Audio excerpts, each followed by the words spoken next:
اهلا بيك. في الفيديو ده هنبتدي ان احنا نعمل مع بعض تمبلت ال HTML وال CSS. هنطبق فيه المفاهيم اللي اتعلمناها في كورس ال HTML وال CSS. هنتعلم بعض المفاهيم الجديده زي الكونتينر والريسبونسيف ديزاين. هنتعلم الفرق ما بين الانترنال ستايل والاكسترنال ستايل والانلاين ستايل في ال CSS. هنتعلم كمان ازاي نستخدم الايكونز عن طريق مكتبه الفونت اوسم. هنتعلم كمان ازاي نتعامل مع الخطوط عن طريق جوجل فونت. هنتعلم تجزيء السايت بتاعنا لاجزاء او سكاشن عن طريق استخدام السيمنتك اليمنتس. طبعا مش محتاج اقول لك التمبلت بتاعنا متقسم لاجزاء، ده اول جزء منه. بعد كده جزء خاص بالكورسات، بعد كده جزء خاص بالاباوت، وجزء خاص بالتستيمونيوس، واخر جزء خاص بالكونتاكت والفوتر. طبعا مش محتاج اقول لك ان التمبلت بتاعنا ريسبونسيف، ادي على شاشه الايباد وادي على شاشه الموبايل. بالاضافه ان احنا هنتعلم ازاي نعمل البرجر منيو الموجوده في الهيدر. متطلبات عشان تعمل تمبلت زي ده، انت محتاج تكون اتعلمت المفاهيم الاساسيه الخاصه بال HTML وال CSS. من غير ما اطول عليك، يلا بينا نبتدي.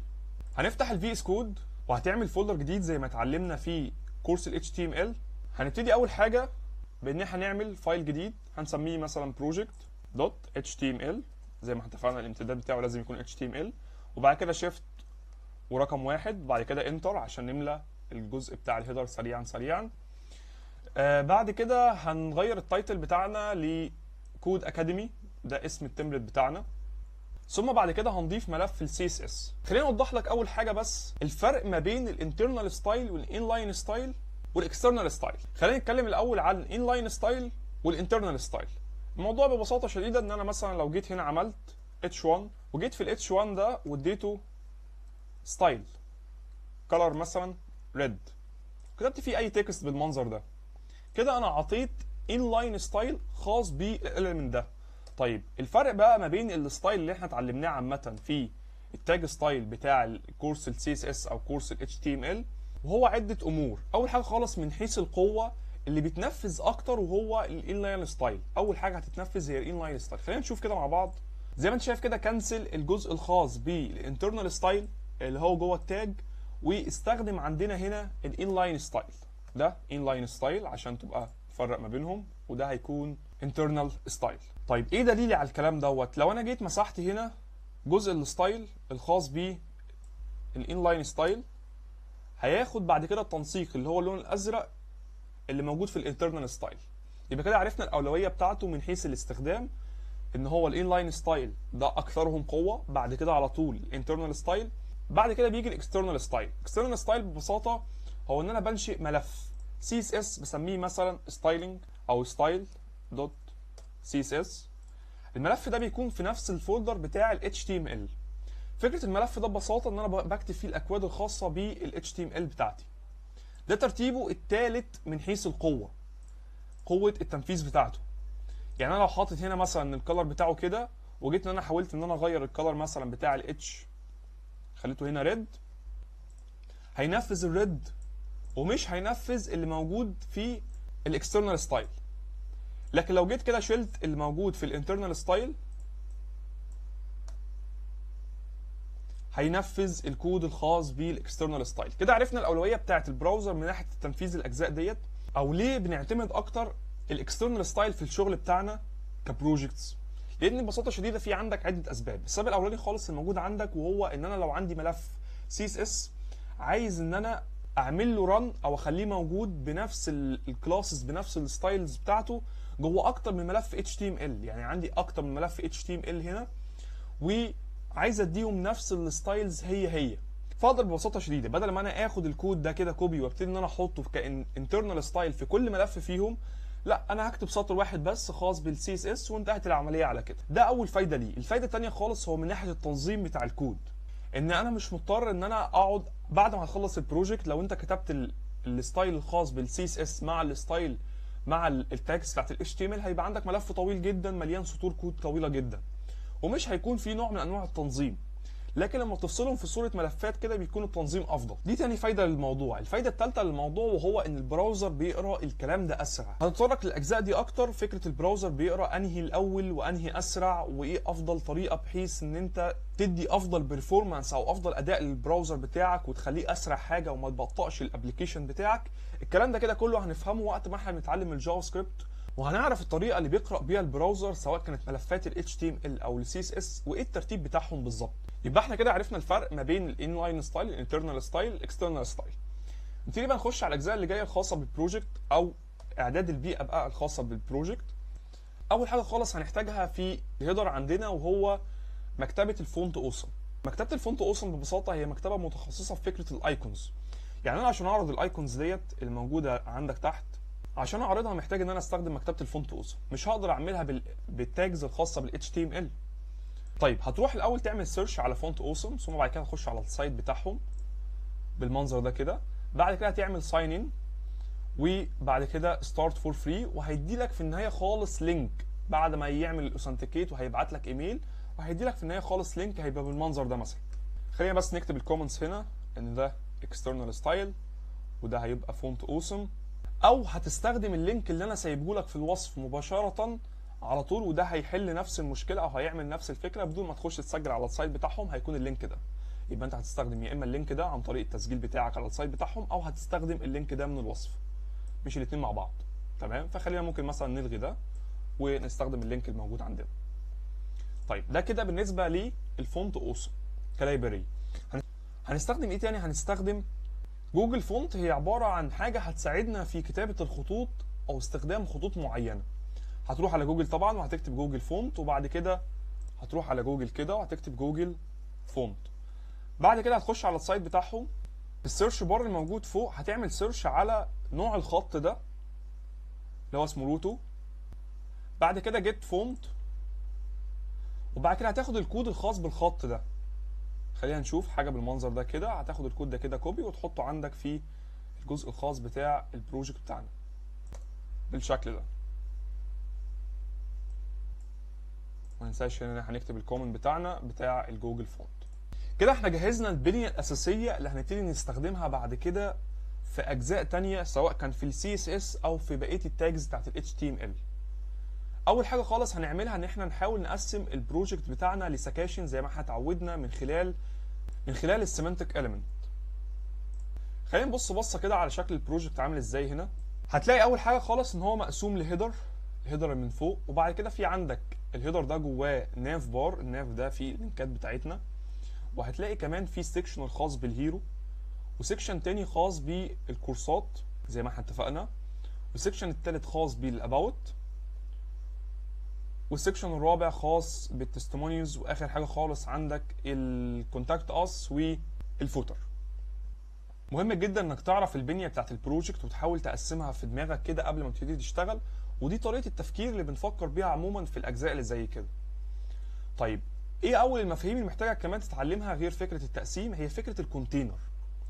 بص كده لاحظ معايا، لو انا جيت مثلا هنا في البروجكت بتاعنا الاساسي وحاولت ان انا الغي الكونتينر ده من الشغل، هتلاحظ بص ان الكلام بدأ يبتدي من اول الصفحه لاخرها. هل انت لما بتخش على اي سايت هل الشكل ده انت بتشوفه فعليا كتير؟ الشكل ما بيبقاش موجود، هو دايما بيبقى الشكل في النص، بيبقى الكلام متحدد كده زي ما احنا شفنا.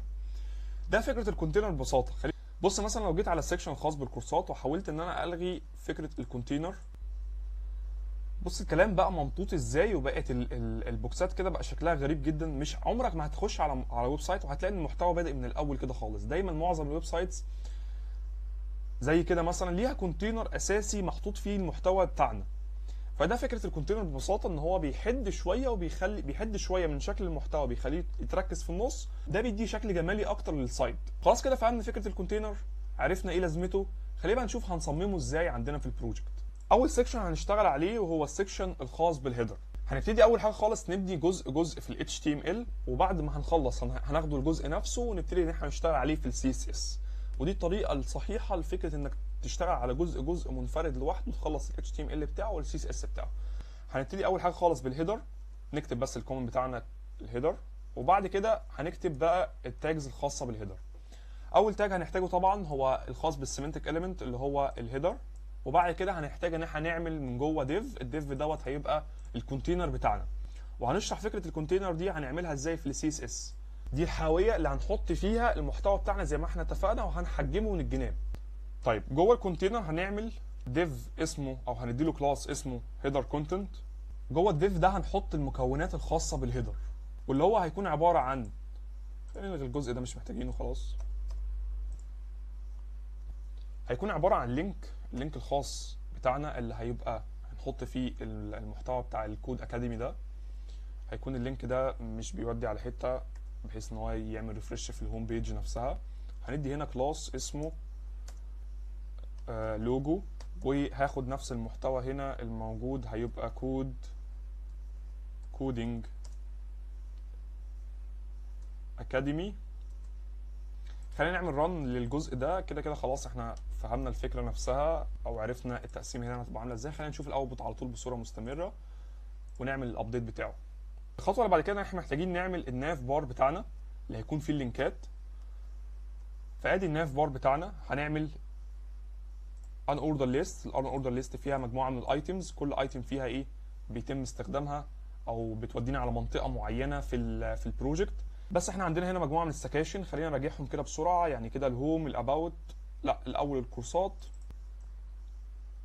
لو عايز تعرف الحركه دي عملتها ازاي، الت والسهم لفوق او الت وسهم لتحت، وبعد كده الاباوت، وبعد كده هنعمل الجزء الخاص بالتستيمونيوز. المفروض ان هنا بيودي على الهوم وهنا الاباوت، بحيث ان احنا هنربط الاجزاء دي باي دي بعد كده في السكاشن الثانيه عشان يبقى الويب سايت كله متربط مع بعضه. دي كده يعتبر البنيه الاساسيه الخاصه بالجزء ده. في حاجه اخيره بس محتاجين نعملها وهتنفعنا كتير جدا، وهي البرجر منيو اللي موجوده في حاله الموبايل. خلينا اوري لك كده. البرجر منيو دي ممكن ان احنا نعملها بالايكون، وممكن ان احنا نعملها بايدينا. فخلينا نحاول احنا نعملها بايدينا، نشتغلها مع بعض بحيث نتعلم ونتدرب على بعض الاجزاء الخاصه بالسي اس اس. فهنعمل هنا ديف هنسميه مثلا ايه، برجر داش منيو مثلا، وهندي له اي دي برجر منيو بالشكل ده. جوه الديف ده هنعمل مجموعه من الديفز اللي هتكون فاضيه ما فيهاش اي حاجه.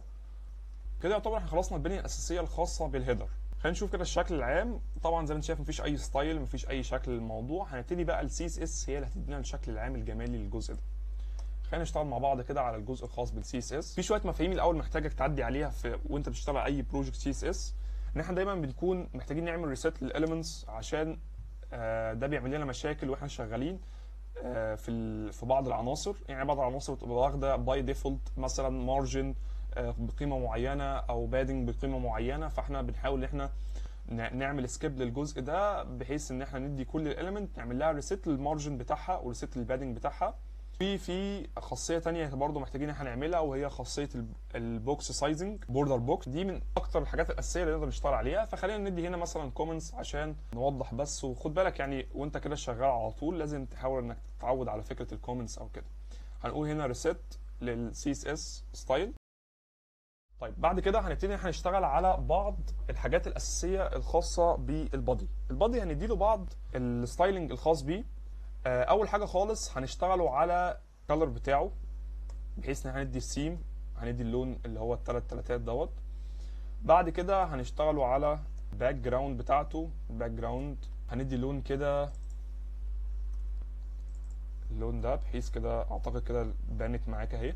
وهنديله بادنج توب لكل الاجزاء الموجوده فيه، بادنج توب بقيمه 80 بكسل، وهفهمك ايه سببها.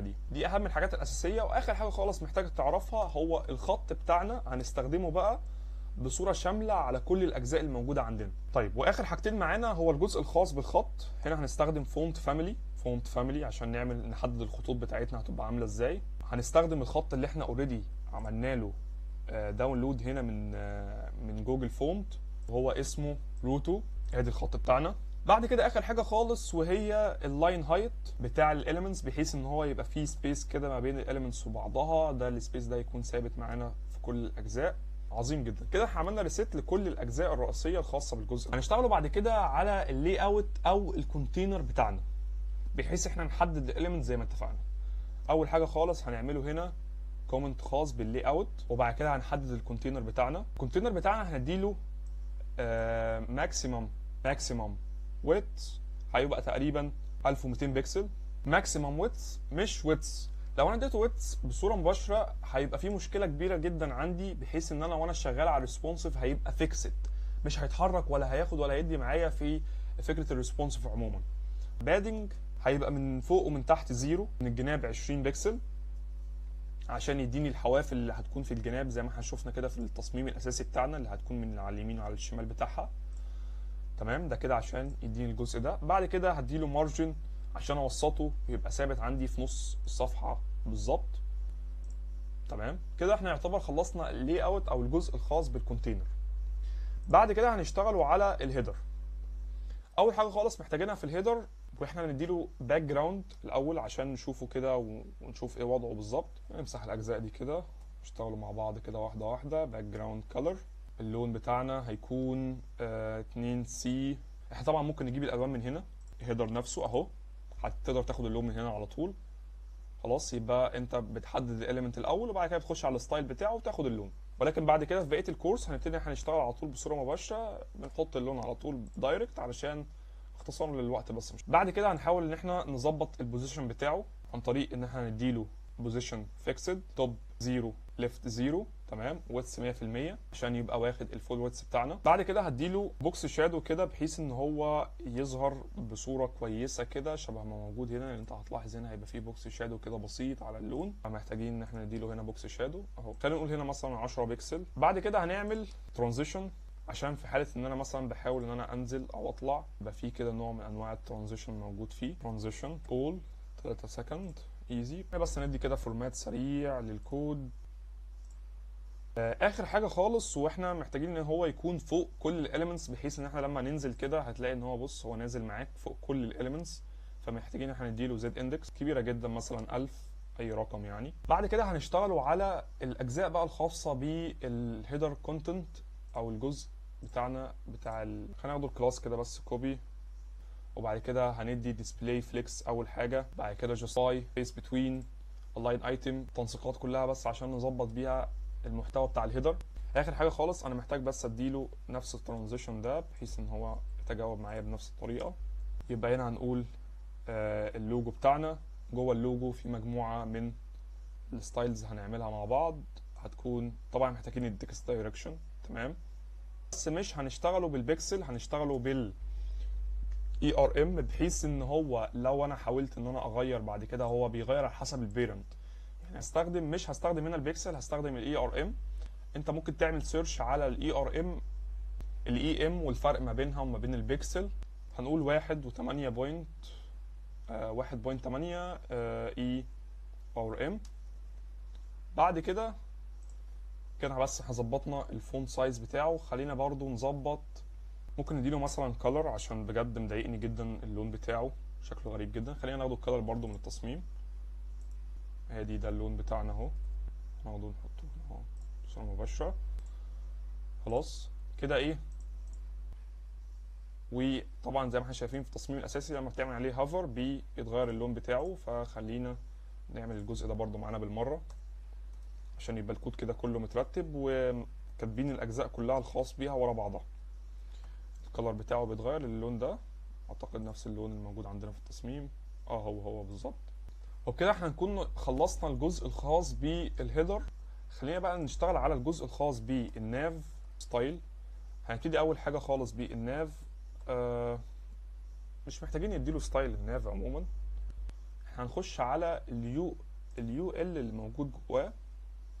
اليو ال اللي موجود جواه هنديها اول حاجه طبعا ديسبلاي فليكس، مش الاين سنتر خالص، هنديها عشان النقط اللي بتبقى محطوطه كده نشيلها على مش محتاجينها. بعد كده ال اي اللي موجوده جواها هنديها بعض الستايل. هنقول مارجن ليفت بحيث ان احنا نكون قربنا من الشكل شويه كده. وبعد كده هنديها كلر نفس اللون اللي كنا واخدينه فوق. ممكن نعمل حتى الكالرز دي في صوره فاريبلز بحيث نبسط العمليه دي شويه. دايركشن نال بحيث نشيل الايه اللاين اللي بيبقى موجود من تحت. خلاص بعد كده هنقول مثلا الفونت ويتس بتاعنا مثلا فونت ويتس هنقول نديها مثلا 500 او 600. ممكن 600 افضل عشان بس يبقى بولد او يبقى قريب اكتر من شكل التصميم. خلينا نرجع كده. يعني عشان يبقى تقيل شوية شبه شكل التصميم بالظبط. طبعا مش عايزين ننسى الترانزيشن بتاعنا، برضو محتاجين نظبط شوية الخط. هنقول هنا الفونت سايز ممكن نديها مثلا نفس القيمة دي او نخليها 1. تمام. باقي ان احنا نعمل الهوفر اللي عليها، بحيث لما يعمل هوفر عليها اللون بتاعها يتغير. فهنقول ان هناخده نفس الجزء اللي فوق ده الهوفر بتاعها، بعد كده هنديه نفس اللون بالظبط. خلصنا الجزء الخاص بالهيدر خلاص. باقي بقى فكرة ان احنا نظبط الريسبونسيف بتاعه. دايما اي جزء انت شغال عليه خلال التصميم لازم تاخده حتة حتة، تخلص التصميم الاول، بعد كده تخش على الريسبونسيف بتاعه، تشوف الشكل بتاعه في الموبايل، الشكل بتاعه في الايباد، وتمشي كده جزء جزء، بحيث ما تتراكمش عليك في النهايه خالص وتبقى كتبت كود كتير جدا ومش عارف بدايته من نهايته، مش عارف الريسبونسيف مش عارف تظبطه، وهتبوظ منك جدا يعني. فتحاول واحنا شغالين كده بحيث ان هنمشي بصوره منظمه، لما نخلص جزء نظبط الريسبونسيف بتاعه. طيب اول حاجه خلاص محتاجين نعملها هو البرجر ايكون زي ما احنا اتفقنا كده. دي فكرتها اصلا هي بتتعمل في المواقع العاديه ان هي بتتعمل بالجافا سكريبت. المفروض انت بتدوس كليك كده بالماوس فهو بيعرض لك البرجر ايكون، ولكن عشان احنا لسه ما اتعلمناش الجافا سكريبت فهنستخدم الهوفر، بحيث لما اعمل هوفر كده على البرجر ايكون بتاعتنا هيبتدي ان هو يظهر بالنسبه لي الاجزاء الموجوده جوه. هي رخمه شويه ومش هتعرف انك تكاتش الاجزاء الموجوده فيها، ولكن احنا بس جاست نترين على الموضوع يعني. نيجي بعد كده على البرجر منيو بحيث ان احنا نظبط الريسبونسيف زي ما اتفقنا. خلينا نشوف كده. محتاجين احنا نعمل البرجر منيو دي مع بعض اللي هي الجزء بتاع الديفات فخلينا ناخده الكلاس ده كوبي عشان نتجنب الاخطاء. هنا ممكن هنعمل مثلا او هنكتب كومنت، هنقول برجر منيو.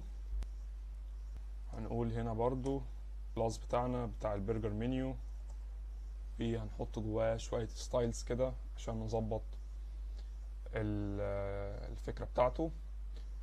اول حاجة خالص محتاجين ويتس عشان نشوفه بس الاول، يعني محتاجين ويتس مثلا 30 بكسل. بعد كده محتاجين هايت ممكن يبقى مثلا 20 بكسل بس. وممكن مثلا نديله بوزيشن ريلاتيف علشان بس نتحكم في الجزء ده كده. بس البيرنت التشايلد او الديف اللي جوه هنقول ان هو ويتس 100%، بعدين هايت حوالي مثلا 3 بكسل بالظبط كده. وبعد كده هنديله باك جراوند ماشي، وهنديله بوزيشن ابسوليوت. هو بدأ يظهر هو عموما يعني قدامك. بعد كده هنبتدي ان احنا يعني ممكن نديله ترانزيشن وممكن لا. فخلينا مثلا نبص كده على الشكل العام، ناخده بس الترانزيشن بتاعنا زي ما احنا اتفقنا ان الجزء ده ممكن نعمله في صورة variables عشان نسرع البروسيس دي ونتحكم في الموقع كله من خلال الفاريبلز دي. هنشوف ان شاء الله بعد ما نخلص الاجزاء الاساسيه يعني. طيب هنيجي بعد كده بقى نشتغلوا على هو في جوه هو في جوه البرجر منيو مجموعه من الديفات. بس احنا محتاجين نجيب الفيرست تشايلد ليه. فادي الفيرست تشايلد دي هنقول ان التوب بتاعه 0. عظيم. وبعد كده عندك السكند تشايلد هيبقى 50%، واللي بعديه على طول هيبقى بوتن 0 عشان يظهروا تحت بعض بالطريقه دي. تمام كده. طيب في حاجه بس هنا اعتقد ممكن نحطها تخلي الامور افضل، وان احنا نحط هنا ترانسفورم عفوا ترانسليت القيمه بتاعته 50 عشان بس نوسطه في النص بالظبط. -50 عشان نوسطه بالنص بالظبط. خلي ان انت لو شلت دي كده هتلاقي ان ايه متحرك سيكه كده. ممكن نعمل زوم على الموضوع عشان يظهر لك اكتر زي في مسافه كده. فعايزين نعالج المسافه دي عن طريق هنعمل ايه الجزء بتاع الترانزيشن بتاعنا اهو. في بقى حاجه مهمه جدا، هي فكره ان احنا عايزين نظهره بس في حاله الموبايل. عشان نعمل حركه زي دي محتاجين ان احنا نخليه الاول ديسبلاي نون، وبعد كده نديه ديسبلاي بلوك في حاله ان هو في الميديا بتاعت الموبايل. خلينا اول نظبط فكره الميديا بتاعت الموبايل ديت. هنقول هنا ميديا، ممكن مثلا نسمي الميديا دي سكرين اند سايز، ماشي. بعد كده ده كده هو واخد ديسبلاي بلوك في حاله الموبايل. عظيم، يعني هو هيظهر بس معانا في حاله الموبايل. عايزين ليه نل بالطريقه دي، بحيث ان هو ما يظهرش معانا غير في الشاشات القليله. هبص مثلا لو حاولت ان انا اشوف الشاشه الكبيره هتلاقيه مش موجود. لو حاولت ان احنا نبص عليه ده كده شاشه الموبايل. ننتقل بعد كده للنكست ستيب، وهي فكره ان هو عايزينه وهو ظاهر في حاله الموبايل اللينكات دي تظهر كبوب اب كده بتنزل منه تحت بعضها.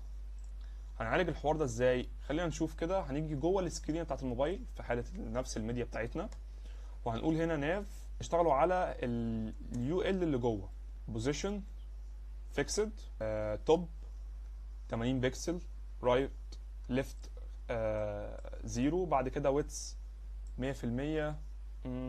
ماشي. الهايت ده مش عايزينه، احنا مش ده التصميم الاساسي بتاعنا ان هو يكون كده بالمنظر ده. احنا عايزينه على قد الكونتنت بالظبط، فيت للكونتنت. طيب الجزء بتاع الفليكس احنا ممكن نوسطه بالفليكس وممكن نوسطه بالبوزيشن، ولكن يعني انا هستخدم بعض الفيتشر في الفليكس مثلا زي الدايركشن ان هو يخليه كولوم عشان اخليهم تحت بعض، وهيبقى الاين ايتم سنتر عشان اجيبهم في النص، مفيش مشاكل عشان تبقى الامور مظبوطه. بس ايه، نلغي الجزء ده ونشتغلوا مع بعض واحده واحده. تمام. بعد كده هنحط الترانزيشن بتاعنا. محتاجين بقى ان احنا نديله بادنج عشان يدينا نفس الشكل بالظبط. هيبقى بادنج تقريبا 20 بكسل. ديسبلاي نل علشان المفروض ان هو ديسبلاي نل، ولما هعمل هافر عليه هيبقى ديسبلاي بلوك. تمام. فهنعمل هنا كده حاله الهافر بتاعتنا ان هيكون والله هافر. اليو ال اللي جوه هتعمل فيها ايه بقى؟ بلاي فليك. تمام. هو بس هنا في حرف كابيتال عشان لازم كل حاجه نمشيها بالمسطره، لازم الدقه في الشغل كده. باقي ان احنا نعمل بقى الاكس اللي بتظهر هنا بتاعه البرجر ايكون دي. اول حاجه خالص هنبقى محتاجينها هي فكره لما هتعمل هافر هتلف ب 45 درجه. في حاجه بس هنا احنا محتاجين نظبطها عموما في الخط، حاسسها ان هي يعني مش، لو انت كده واخد بالك منها ومدقق ان الخط هنا مختلف شويه، فمحتاجين ان احنا نظبطها. ومحتاجين برضو نظبط المارجن اللي ما بين الكلام وبعضه، لان برضو ده حاجه برضو محتاجه تتعمل. فهنقول مثلا بالمره كده واحنا جوه الميديا بتاعتنا، خلينا في الميديا، انا مش عارف سايبينها كده ليه على البحري. هنقول ناف، بعد كده اليو ال اللي جوه. مش بقى لما نعمل عليها هافر في المطلق عامه، محتاجين احنا نظبط الفونت سايز بتاعها. فونت سايز نخليه ايه اكبر شويه. ومحتاجين برضو ان احنا نظبط المارجن بتاع الجزء بتاع اللينكات مع بعضها. هي دي مارجن من فوق ومن تحت، ممكن 10 ممكن 20 على حسب الشكل اللي عندنا. هتبان لك كبيره، ولكن ده عشان احنا عاملين زوم اهو. فلما نرجع كده كده ايه، اعتقد تمام. يعني الرقم بتاع ال20 ده ممكن يكون كبير شويه، فممكن نخليها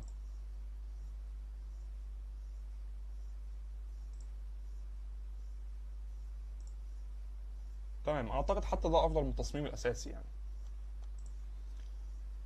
طيب نيجي بعد كده على جزء الخاص بالاكس اللي هتظهر بالنسبه لنا.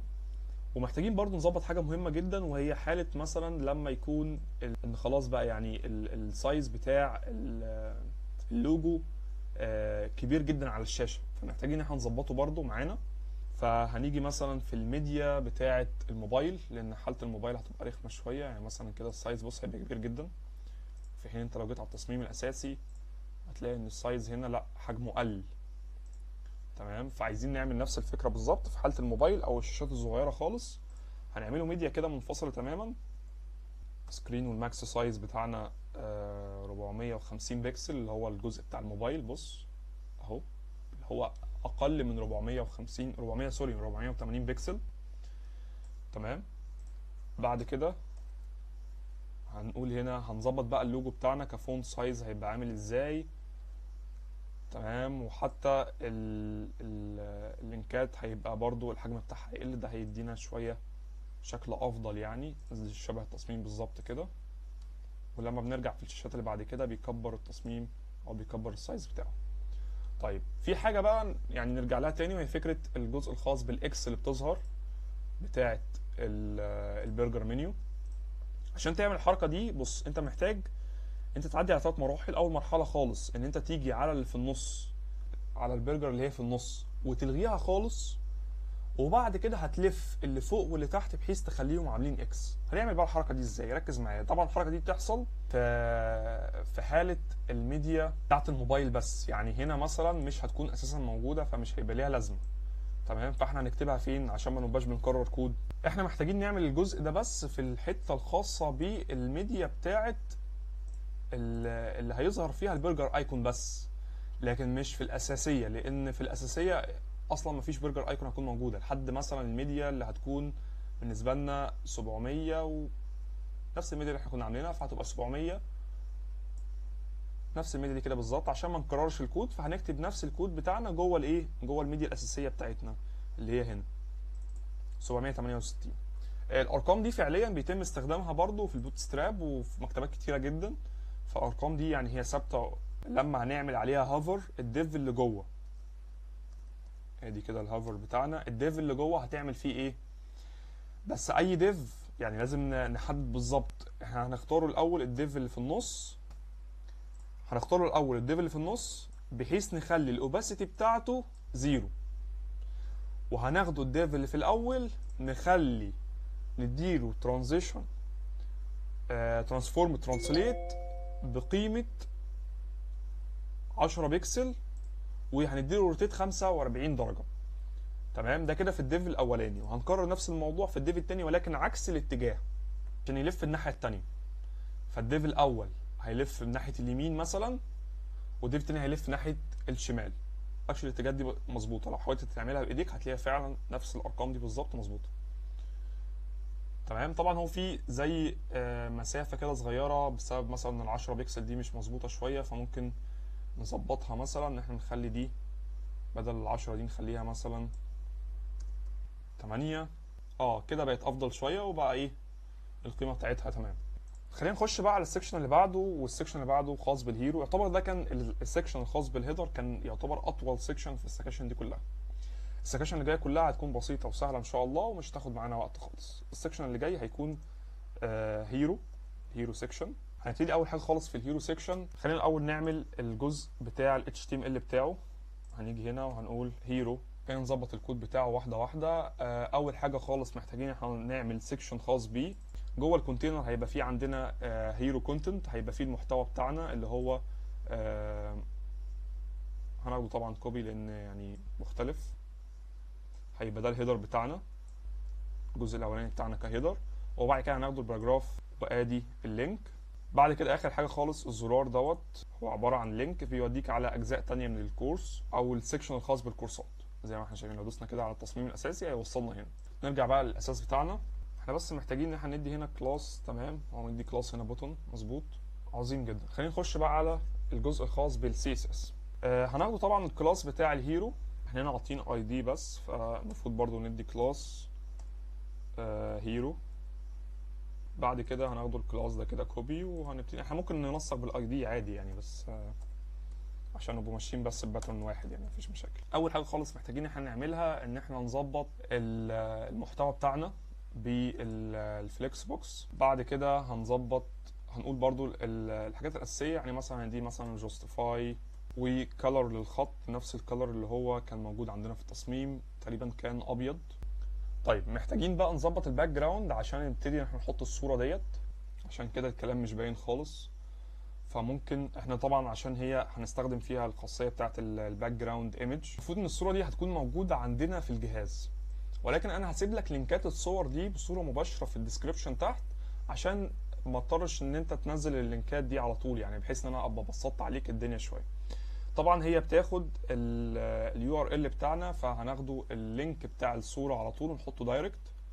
هتلاقيه برده زي ما اتفقنا كده في الديسكربشن، ولازم تحطه جوه علامتين تنصيص بالطريقه دي. عشان يعتبره تكست. طيب خلينا بقى هنظبط الشكل بتاعه شويه، من ناحيه احنا هنظبط شويه ستايلز تكون موجوده فيه، زي مثلا زي كده بالظبط عشان يظهر معانا الشكل الاساسي. وبعد كده هندي باك جراوند سايز كفر وبوزيشن سنتر بتاع الباك جراوند خلاص. واخر حاجه خالص هو عشان يبقى لاين سوري، هيبقى الهايت بتاعنا 100 فيو بار علشان يغطي الصفحه كلها. بالنسبه لنا فكره الفيو بار ان هو طول ما السكرين دي كده موجوده كلها على بعضها.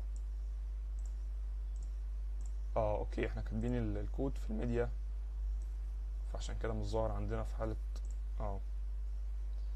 طيب المفروض نطلع الكود الخاص من الميديا الأساسية بتاعتنا اللي هي أصلا قفلتها ما كناش عاملين قفلة ليها، فهنعمل لها قفلة اهيت. وبعد كده هنكتب الكود بحيث يظهر معانا بالطريقة دي اهي. طيب فكرة الفيو بار بحيث ان هو يبقى ياخد الفول سكرين كلها بتاعة الشاشة المعروضة قدامه. نظبط كده نعمل فورماتنج للكود بتاعنا نروق عليه. بعد كده هنظبط بقى جزء جزء بحيث يظهر التكست بنفس الطريقة دي كده بالظبط. اول حاجه خالص محتاجين نعملها وهي ان احنا ناخده المحتوى اللي جوه اللي هو عباره عن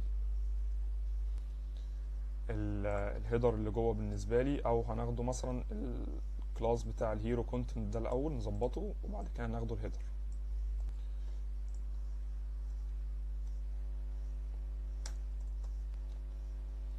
هنقول بوزيشن ريلاتيف عشان نتحكم في بقيه العناصر اللي جواه عن طريق البوزيشن. وهندي زد اندكس 1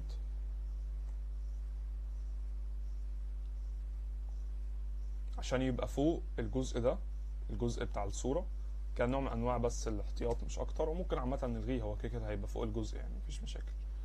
طيب بالنسبة بعد كده نخش على الهيدر اللي جوه، فهنقول برضو هيرو الهيدر اللي جوه هنديله بعض التنسيقات الخاصة بالفونت 4 عشان يبقى نفس التصميم بالظبط كده، يعتبر كده نفس التصميم. بعد كده هنشتغلوا على الجزء الخاص ب المارجن، هو كده كده واخده مارجن بوتون تمام. بعد كده هنشتغلوا على البوكس شادو عشان تكست شادو علشان في شادو كده في الخلفيه لو انت ملاحظه عشان يظهر عندنا هنا كده. التكست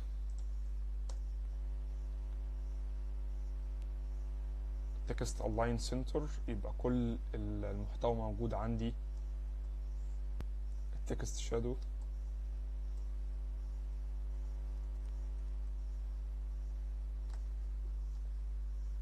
طيب هنحط 2 بكسل عشان نوصل لنفس الشادو الموجود عندنا في التصميم. بعد كده 2 بكسل تانيين ثم 4 بكسل. طيب اعتقد كده نفس الشكل بالظبط. خلينا نشوف بعد كده هنشتغلوا على الباراجراف هيبقى 1.5 تمام. وهنديله برضو مارجن بوتون ممكن نخليه مثلا 30 بكسل علشان يبقى تمام اهو مع الزرار. عظيم جدا. بعد كده هنشتغلوا على البوتون. طبعا احنا كنا هنا مدين كلاس للزرار بتاعنا او لللينك بتاعنا بوتون، فهنستخدم الكلاس ده معانا. هنديله اول حاجه خالص display inline block. باك جراوند بتاعتنا هندي الكالر بتاعنا نفس الكالر بتاع التصميم، لا مختلف عنه هيبقى لون تاني تماما. فخلينا ناخده برضو كوبي علشان خلينا نشوف كده عطينا نفس اللون ولا هيبقى فيه مشاكل في الموضوع. تقريبا نفس اللون. طبعا شتان ما بين الشكلين لسه هنكمل في الموضوع مع بعض. هنقول هندي هنا color للتكست بتاعنا هيكون القيمة بتاعته ابيض. وبعد كده هندي margin 12 بكسل فوق ومن تحت، ومن الجناب هنقول ان هو بالقيمة دي. وبعد كده في عندنا بعض التنسيقات التانية سريعا كده، زي مثلا البوردر راديوس 5 بكسل. بعد كده في عندي التكست دايركشن، الفونت ادينا له نفس القيمة، والترانزيشن عشان يبقى ماشي بنفس الباترن بتاع السايد. لحد كده تمام. ممكن بقى نديله بعض التنسيقات التانية عشان نكمل الموضوع. ان احنا مثلا محتاجين هنا ان يكون upper case، فهنقول text transform upper case عشان يبقى نفس الشكل تقريبا. والبوردر راديوس محتاجين نزوده شوية، يعني ممكن نخليه مثلا، هو حاليا 5، فهنخليه مثلا 30 بكسل عشان يبقى مدينا نفس الشكل. يعتبر كده نفس الشكل بالظبط. طيب اخر حاجة خالص ممكن اديله بقى ترانزيشن خاص بيه. في حاجة بسيطة برضو ممكن نعدلها معانا، وهي التكست سبيس او السبيس ما بين التكست وبعضها.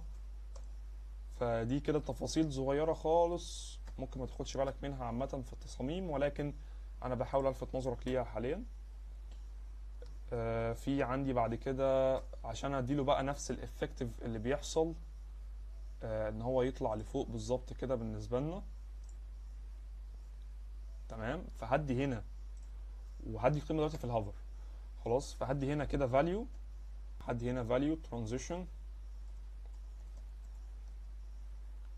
عظيم. بعد كده هتكون الترانزيشن دي باك جراوند، وهدي نفس الكالر نفس الكالر، وهيكون نفس الفاليو دي كده بالظبط. وهدي برضو ترانسفورم ليه بحيث ان هو يديني كده افكت ظريف. عظيم جدا. خلينا بقى نظبط حته الهوفر. هي فكره لما هنعمل عليه هوفر هيبتدي ان اللون بتاعه هيتغير، بالاضافه ان هو هيتحرك كده حركه لفوق بسيطه. دي هنعملها بالترانسفورم ترانسليت واي.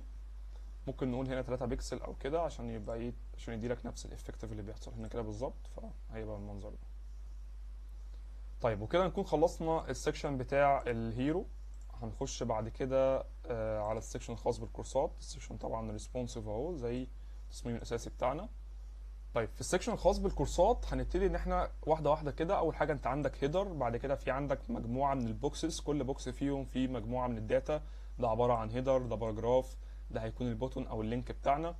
وطبعا ده كل واحد فيهم تبقى عباره عن ديف، هننسق الكلام ده عن طريق ممكن الفليكس بوكس او الجريد على حسب الشكل بتاعنا هيبقى عامل ازاي.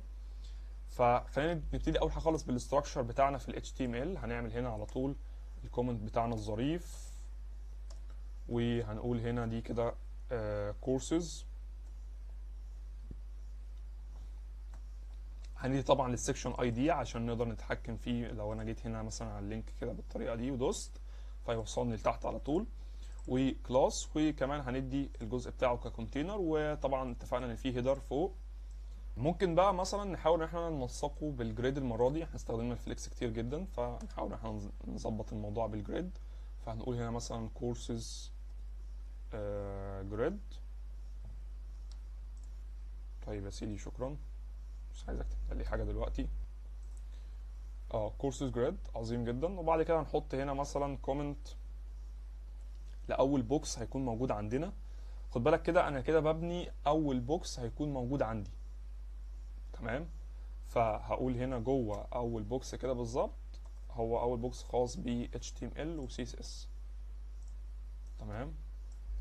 فممكن نقول HTML و CSS كارد ككومنت يعني كورس مثلا. تمام. طيب بعد كده هيبقى في عندي كلاس. الكلاس دوت او ديف ده هيبقى هو ده الكارد بتاعتنا. تمام. وبعد كده هيبقى في عندي الصورة والتكست اللي هيكون موجود جوه. طبعا احنا ممكن ننسقهم كده بصورة دايركت، ولكن هيتعبوك شوية. فاحنا ممكن نظبط اكتر نحطهم جوه ديف. الديف مثلا الاولاني هيبقى اسمه كورسز. هنحط جواه المحتوى بتاعنا كامل.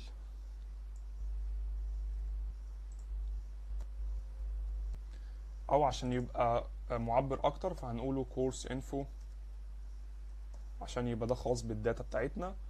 بالنسبه بقى للصوره فاحنا مش هنحط الصوره بصوره دايركت على طول، هنستخدم ديف. الديف ده هنسميه كورس ايمج عشان تقدر تحط اللينك بصوره مباشره للصور.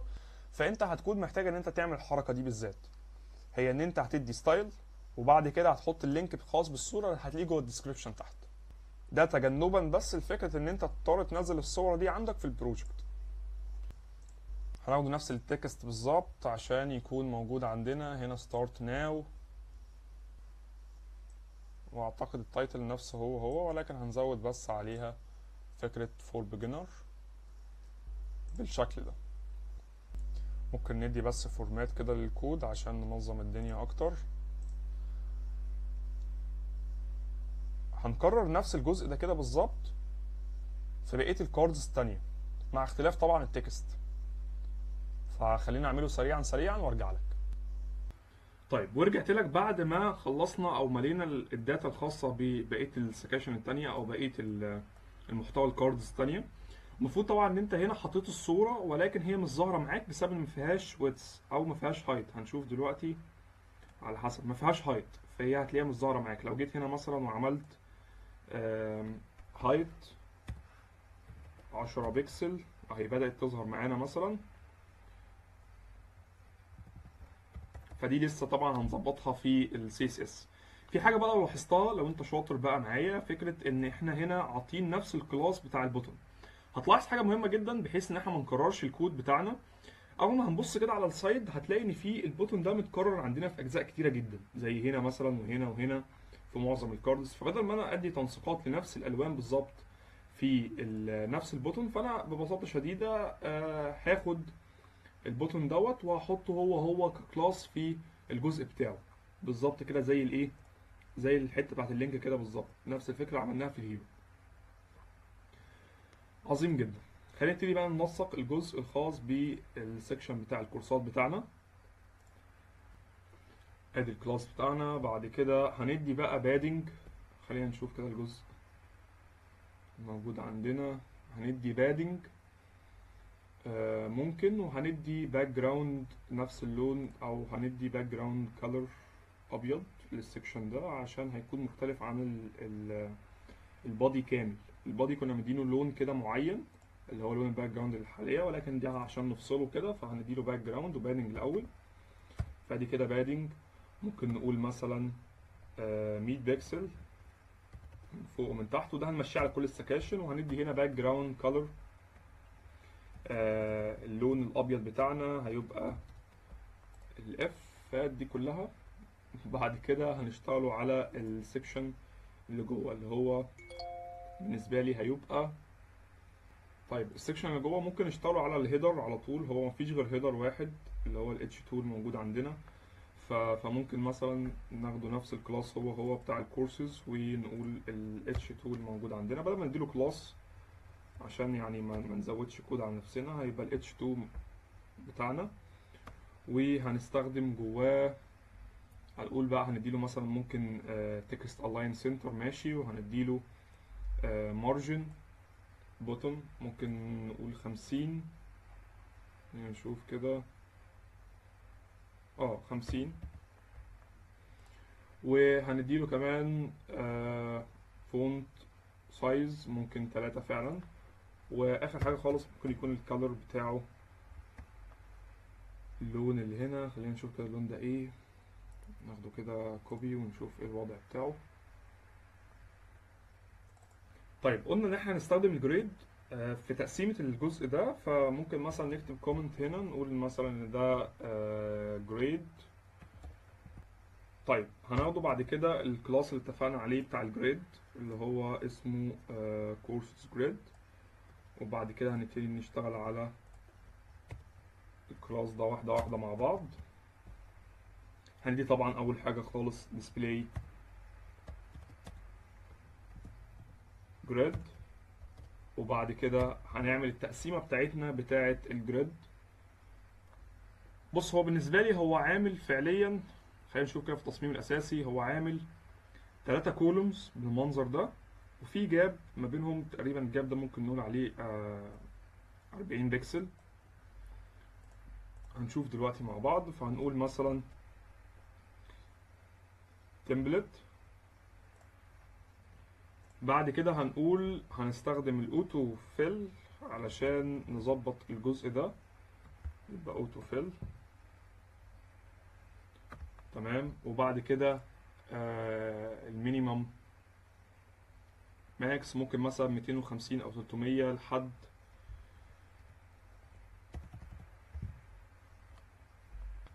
هنقول هنا 250 لحد ممكن 250 300 عادي لحد 1 فراكشن عشان كده تمام. يعتبر احنا بنقرب اهو الى حد ما من الشكل.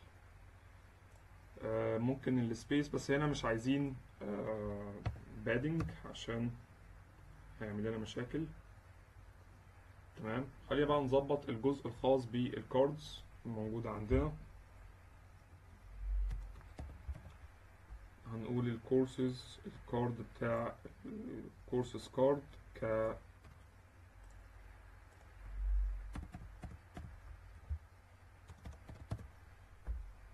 كلاس. وبعد كده هنشتغلوا على الباك جراوند كولر.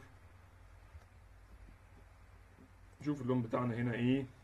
اللون بتاعنا نفس اللون الاساسي اللي كنا مستخدمينه في البادي.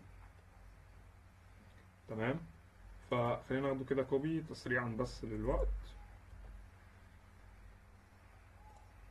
وبعد كده في كده زي الكارد بتاعتنا فيه زي تدوير كده للحواف بسيط كده خالص. فممكن نعمله برضو معانا عشان ما ننساهوش. تقريبا كنت 10 بكسل. وبعد كده هنقوله over flow heading. وممكن فعلا نستخدم البوست شادو. وممكن معانا برضو نستخدم الترانزيشن بس هنعدل شوية فيه. ممكن يعني نستخدم بعض الحاجات التانية في الترانزيشن. ممكن مثلا نقول ان احنا هنستخدم هنا البوكس شادو ب3/10 سكند. نشوف كده يعني تمام كده.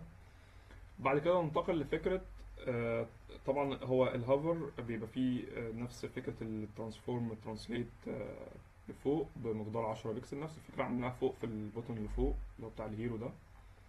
يعني قررناها هي هنا يعني نفس الأرقام تقريبا.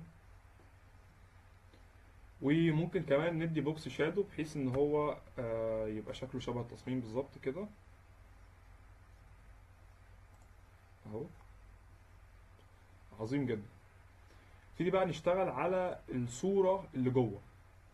الصورة زي ما انت شايف كده مش ظاهرة. فمحتاجين احنا نظهرها شوية عشان الشكل يعني شكله غريب قوي كده وتعبنا. فهنقول هنديها هايت عشان هي زي ما احنا اتفقنا ناقصها هايت. فهنقول هايت 200 بكسل ولا حاجة. وممكن نديها طبعا عشان تاخد الجزء بتاع الباك جراوند فهتبقى باك جراوند سايز كفر. وبعد كده هندي بوزيشن الباك جراوند سنتر بحيث ان هي تتوسط في النص بالمنظر ده كده. تمام. بعد كده ممكن ندي مثلا بادنج للانفو الموجود جوه. احنا متفقين ان الانفو ده الكونتينر اللي فيه الكونتنت بتاع كل كارد فيهم. خلاص. فممكن ندي باننج للموضوع. ممكن كمان عشان تبقى الامور تمام ممكن ندي تكست لاين سنتر.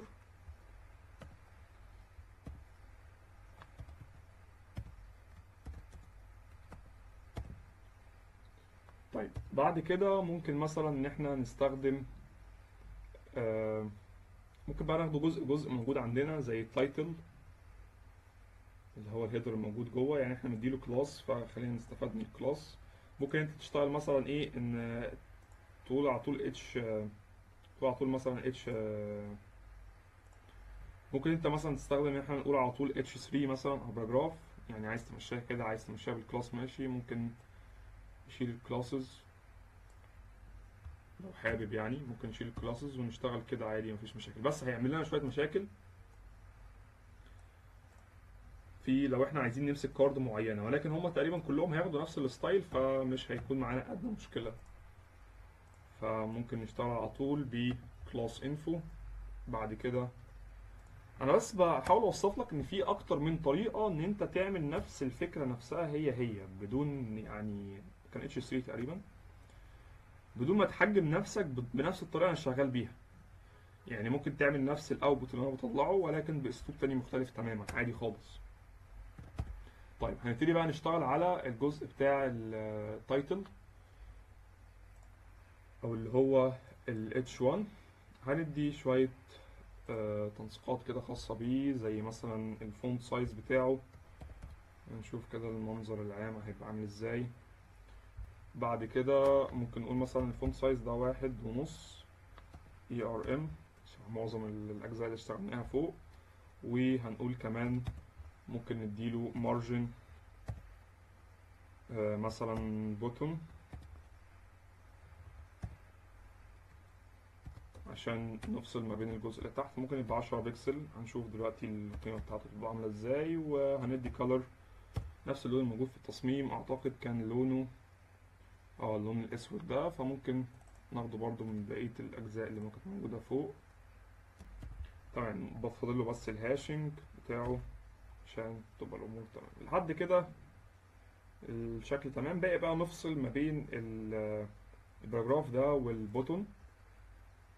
فهنستخدم معانا، طيب المفروض احنا لو هنمسح الكلاسز دي فالمفروض نمسحها من كله يعني. طيب مسحنا الكلاسز خلاص وكده بقت المفروض ان هي هتسمع في كل التصاميم دلوقتي. تمام. هنبتدي بقى نشتغل على الباراجراف الاول. ممكن البوتون اعتقد مش محتاجين فيه حاجه، فاحنا بس في الباراجراف ده ممكن ندي مثلا مارجن او كده. وخلينا ناخد كده كوبي مثلا، هنكرر معظم الكود الموجود فيه. فهنقول الباراجراف اللي جوه هنديله نفس الخط يعتبر، وهنديله او لا يعني المفروض يبقى الباراجراف اقل، فهندي سايز اقل. وهندي color كده اللون بتاعه، خلينا نشوف لون غامق كده شوية. خلينا نشوف اللون ده ايه. هناخده كده كوبي وهنبتدي ان احنا نحطه ككلر اساسي هنا بالRGB. طيب اخر حاجة خالص محتاجينها يكون مارجن مثلا بوتون. احنا ممكن نزوده شوية، نخليه مثلا 15 لان 10 مش كفاية بالمنظر ده كده. تمام. كده يعتبر السكشن بتاع الكورسز يعتبر خلص. هنخش بقى ان شاء الله على السكشن الخاص بالاباوت. هنعمل الاول ال HTML الخاص بيه. شوف بس نقفل علشان شكل النستد فتح مننا جدا، فهنقفل بس الاجزاء اللي فوق ديت. عظيم. عشان نعمل سكشن الاباوت نفس فكرة السكاشن التانية، مش هنغير فيه حاجات كتيرة يعني. ويعتبر سكشن الاباوت مش كبير برضو يعني، الاجزاء اللي فيه مش كتيرة. هو حرفيا عبارة عن هيدر و في HR مثلا ممكن يكون موجود. ممكن نستخدم ال HR وممكن نعملها بالبيفور والافتر، فممكن نستخدم السودو إليمنت هيكون افضل يعني. وباراجراف وبس كده. الموضوع يعني مش معقد خالص يعني في الجزء ده. فاول حاجه خالص طبعا محتاجين السكشن، وهنديله الاي دي بتاعنا الاباوت، وهندي كمان كلاسز، وبعد كده هيبقى فيه كونتينر. لحد كده مفيش مشاكل. بعد كده هنعمل بقى ديف للكونتنت الموجود عندنا. مش هينفع نسيبه كده عشان بس نسهل الامور عليك. فهنقول ان احنا هنقول about. طيب هو ما عملوش القفله، ادي القفله اهي. في شويه محتوى طبعا كباراجراف متقسم كده لكذا جزء. ممكن نكتبه كله في باراجراف واحد، ممكن نقسمه يعني براحتك برضو. فممكن مثلا عشان نمشي شبه التصميم بالظبط، فهناخده الباراجراف ده كده كوبي بس تسميع عند الوقت كده مش اكتر. خلينا نتاكد بس ان هو مفصول بحيث ان احنا تمام يعني. هو مثلا عامل الجزء ده كده في باراجراف، الجزء التاني ده كده في باراجراف تاني، ده باراجراف تالت. فهنعمل نفس الفكرة بالظبط هي في التصميم بتاعنا. هنقسم برضو 3 باراجرافات، وخلينا نعمل فورمات كده للكود نروق عليه عشان الشكل يظبط معانا شوية. كده يعتبر سيكشن اباوت خلص. باقي بس هيبقى فيه صورة موجودة محتاجين ان احنا نحطها. طبعا هتلاقي اللينك بتاع الصورة دي في الوصف. هي الصورة الموجودة على اليمين ديت. هنحط بس ديف للصورة دي، وهنحط بقى اللينك الخاص بالصورة في ال CSS. انت عادي ممكن تستخدم الطريقة دي او تستخدم ان انت تحطه بصورة دايركت شبه ما عملنا في الانلاين ستايل الموجود. في السكشن الخاص بالكورسات. في الاباوت انا مش محتاج اديله يعني تنسيقات كتيره، نفس السكشن اللي فاتت هنديله برضو بادنج، يعني ممكن يكون من فوق ومن تحت مثلا 100 بكسل شبه ما احنا شغالين، وبعد كده من الجناب 0 نفس السكشن اللي فاتت. وهنديله برضو باك جراوند لون اللي هو الاساسي بتاعنا بتاع السايد، اللي هو كان اللون ده عشان يبقى نفس التصميم الاساسي. فهندي هنا باك جراوند كلر نفس اللون كده، هناخده كوبي بصورة مباشرة ونحطه عندنا. عظيم، بس مش محتاجين اكتر من كده يعتبر في الجزء ده. طيب هننظم الجزء الخاص بالاباوت المرة دي عن طريق الفليكس بوكس، بحيث احنا هنتمرن شوية على الفليكس بوكس اكتر. هناخده اول كلاس الجزء الخاص بالكونتنت بتاعنا وهنعمله بالفليكس. فخلينا نشتغل كده مع بعض. ادي الكلاس بتاعنا، هدي نفس الترتيب المعتاد، هيبقى display flex justify هتبقى space between المرة دي عشان نسيب مسافة ويبقى نجيبهم على الأطراف، وهيبقى align item center عشان بس نسرع العملية شوية. وبعد كده هنشتغلوا على الجزء الخاص بالتكست عشان يبقى مقارب شوية للشكل. نشوف كده.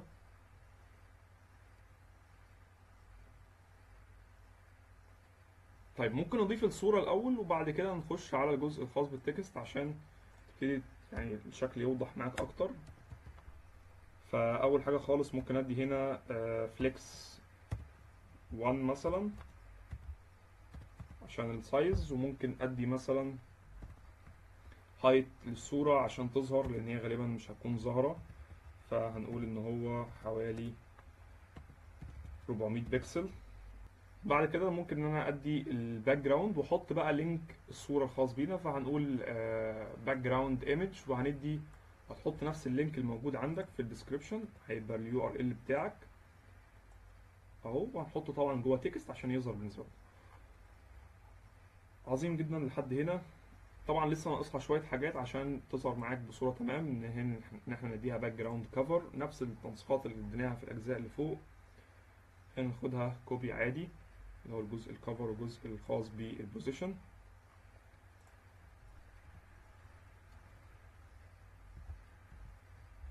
تحتيها على طول بصورة مباشرة. خلينا نشوف.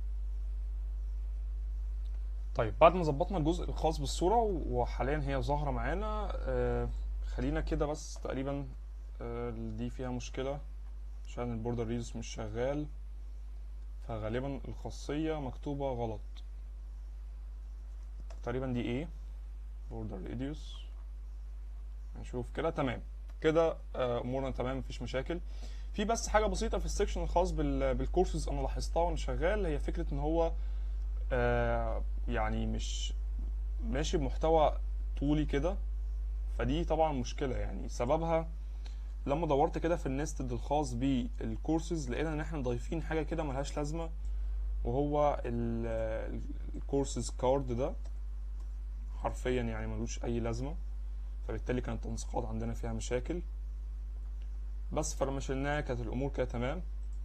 هنشوف كده الريسبونسيف بتاعه عامل ازاي. اتفقنا ان كل سيكشن بنعدي على الريسبونسيف بتاعه وبنظبطه. حاليا الجزء الخاص بالكورسات تمام مفيهوش اي مشاكل، بقى ان احنا نظبط الجزء الخاص بالاباوت. هنعمل ميديا خاصه بالموبايل. الميديا دي زي ما احنا اتفقنا كده هتكون 768 بكسل، بحيث ان هنخلي المحتوى طولي. فهندي فليكس دايركشن كولوم. بعد كده التكست بتاعي هدي طبعا البادنج هخليه من اليمين 0 تمام، وهدي بادنج من تحت بس بحيث ان هو يظهر معايا كده. خلينا نشوف كده حاله الموبايل. يعني هو فعلا دلوقتي في حاله الموبايل، بس احنا يعني خلينا نضيق المساحه اكتر.